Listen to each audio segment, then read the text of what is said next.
मंत्री 2014 में बने, लगभग 9 साल उनका शासन काल पूरा हो चुका है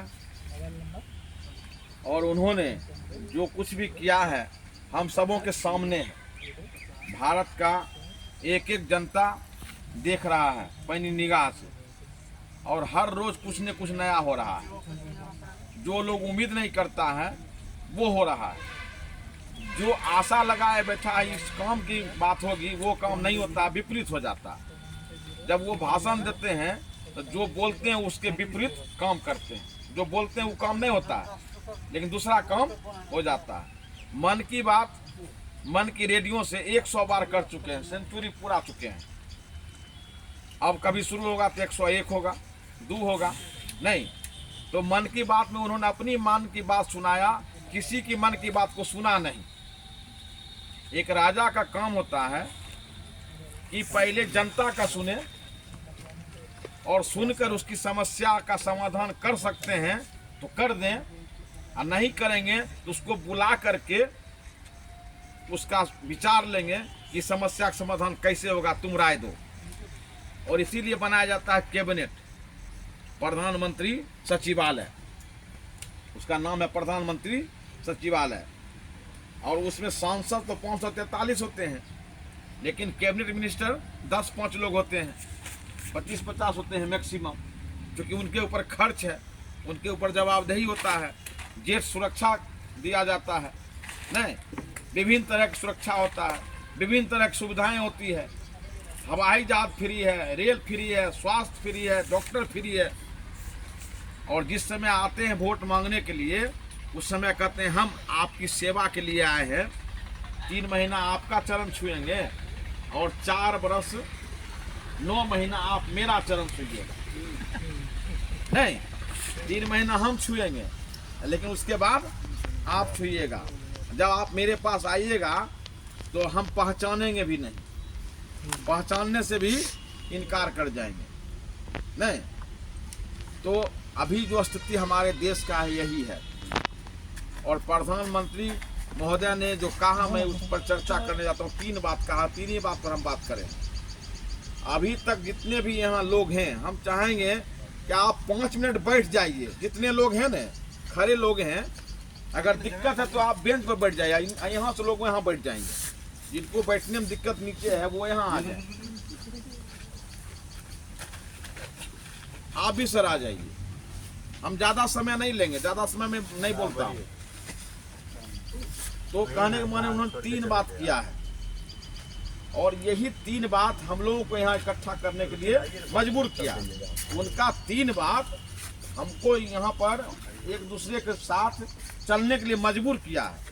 लेकिन मजबूर कैसे किया, इसको जब तक हम आप नहीं समझेंगे तब तक आप नहीं चलेंगे, नहीं चल सकते हैं। उसको समझना पड़ेगा और तभी जा करके आप जिस पार्टी का या अपना, यहाँ दोनों हैं, कार्यकर्ता और अभिकर्ता, कार्यकर्ता और अभिकर्ता दोनों हैं।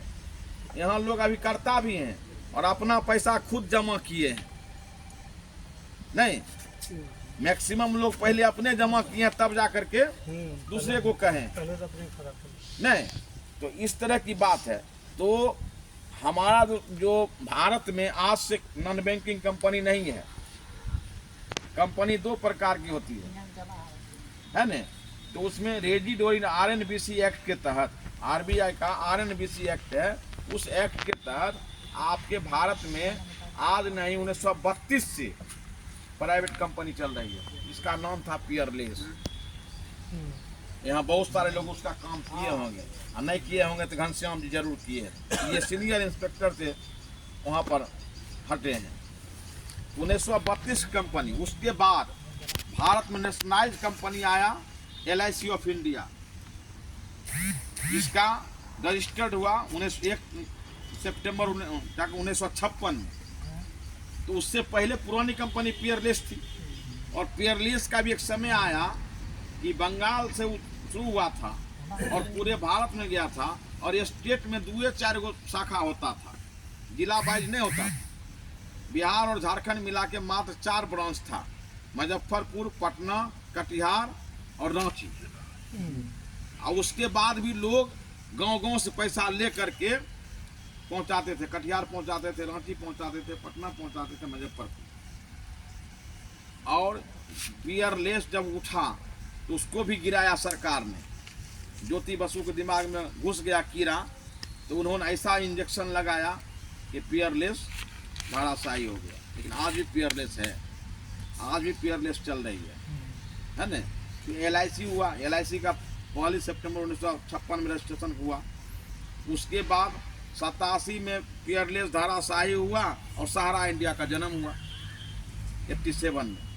और सहारा क्या किया, जितना बैंक में सबसे बड़ा बैंक कौन है भारत में, भारतीय स्टेट बैंक, हर गांव में शाखा है ना, उसको भी उन्होंने दाब दिया, सहारा इंडिया उसको भी दाब दिया।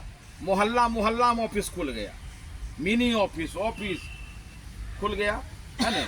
आज डेट में जो भारत सरकार का आंकड़ा है, हमारा आपका उससे ज़्यादा हो सकता है, लेकिन सरकारी आंकड़ा है जिसमें सहारा इंडिया का 13 करोड़ अकेला डिपॉजिटर है और टोटल भारत का 42 करोड़ है, ऑल कंपनी मिलाकर 42 करोड़। और 42 करोड़ लोगों का पैसा कहाँ था, 3 लाख नॉन बैंकिंग कंपनी में, 3 लाख, 300 नहीं, 3 लाख। और उस 3 लाख कंपनी को हमारे भारत सरकार के मुखिया ने 1 मिनट में बंद कर दिया। हम लोग तो कह रहे हैं, सब लोग कह रहे हैं कि तो कह लो, जमा करवाई लो तो पैसा दो। संतोष जी आप दीजिए, सुबोध जी आप दीजिए, घनश्याम जी आप दीजिए। आप कहे हम जमा किए, आप कहे जमा किए, तो आपके पास कोई पेपर छोड़ दिया कि कोई कहाँ डिपोजिटर, हमारा पेपर से कोई मतलब नहीं है। आप जो कहे उतना पैसा लीजिए और समय पर हमको उतना दीजिए जो कह रहे हैं। क्या ऐसा कहीं हुआ? किन्हीं के साथ है? पैसा दिया नहीं और पूछा कि हमार रसीद कहिया मिलते, ऐसा पूछा जाता है कि नहीं पूछा जाता? एकदम पूछा जाता है। और आप क्या बोलते हैं? जाएंगे जमा करके आपको लाख दे देंगे, परसों देंगे, कल देंगे, आज देंगे, अभी देंगे, 4 घंटा के बाद देंगे, देते हैं ना। वो ऐसा कहाँ है कि हमको कंपनी से मतलब नहीं है, तो कहाँ रखबो नहीं रखबो, हमसे रुपया ले जाइए और 6 साल में हमको 20,000, 10 का 20,000 दे जाइएगा, हम आपसे लेंगे। अगर ऐसा कहता तो इतना जितने भी डिपोजिटर हैं जमा करवाने वाले लोग, उसका ठिका लेते? हाँ, हम भले ये कुछ लोगों ने कहा होगा कि हम इसका रिस्क ले चुआ, जमा करो नहीं, वो भी आदमी बहुत कम लोग होगा जो ऐसा कहने वाला होगा, और ऐसा कहना भी नहीं चाहिए कहीं भी। हम कंपनी के सिस्टम को बताया, आपको पसंद आया, आप पैसा दिए, कंपनी को पैसा दिया, कंपनी पेपर दिया, पेपर आपको मिल गया। कहीं कहीं लोग अपने से जाकर जमा किया है, एजेंट खाली साथ में गया है, भोला बोरा में रुपया लेके गया है। जो बड़ा बड़ा डिपोजिटर है वो आज डेट में भी जिस नॉन बैंकिंग में जमा किया हो, एल्केमिस्ट हो, सहारा हो, बेसहारा हो, जहाँ भी, वो चुप बोल नहीं रहा है, वो बोल नहीं रहा है। जिला कलेक्टर ऑफिस में पदाधिकारी हैं, वो धीरे से पूछते हैं, राम बहादुर जी क्या उम्मीद लग रहा है? हमने उनसे कहा कि आप हमको सहयोग तो कीजिए, और लोग सहयोग कर रहे हैं।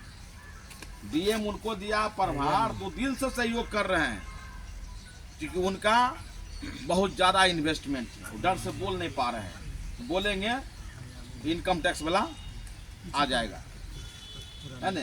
तो बहुत जो बड़े बड़े डिपोजिटर हैं वो बोल नहीं पा रहे हैं।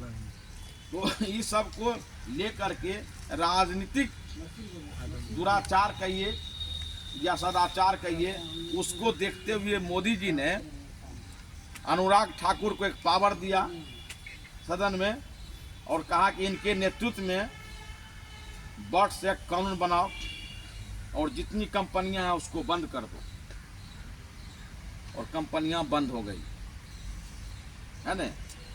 बहुत लोग को पता नहीं चला। हम लोग प्राइवेट कह रहे हैं, बहुत ऐसा 102 बरस पुराना बैंक बॉम्बे में, बॉम्बे स्टेट बैंक के नाम से था, 102 वर्ष पुराना बैंक बंद हो गया, उसका खाता धारक को पता नहीं है। देना बैंक बंद हो गया, बहुत सारा बैंक एक दूसरे में मर्ज कर गया है न। हमारी पत्नी देना बैंक में खाता खुलवाई थी बेटी के साथ, 3-4 को खाता, और मेरे घर के बगल में देना बैंक था आसाम रोड पर। अब पते नहीं चला, इधर आके पता किए हैं तो पता चला बैंक ऑफ बड़ौदा मर्ज कर गया है न। इस तरह से 3 लाख कंपनी को मोदी जी ने बंद किया और कहा कि मैं 3 लाख कंपनी को बंद कर दिया, किसी ने चू नहीं बोला। आप YouTube पर देखे होंगे, उनका वीडियो वायरल हुआ है बहुत तेजी से, कोई चू नहीं बोला। तो मैं मोदी जी से कहना चाहता हूं आप लोगों के माध्यम से, और यही 31 जुलाई 2023 को रामलीला मैदान से कहा जाएगा कि जिस समय आप बंद कर रहे थे, एक बार आप इलेक्ट्रॉनिक मीडिया के माध्यम से, पेपर के माध्यम से, YouTube के माध्यम से, जो सोशल मीडिया के माध्यम से जनता की एक बार राय तो लेते कि जितनी भी भारत में कंपनी है, ठग कंपनी, चोर कंपनी, बेईमान कंपनी, भ्रष्टाचारी कंपनी, हम उसको बंद करने जा रहे हैं। आपकी क्या राय है? या बंद करने से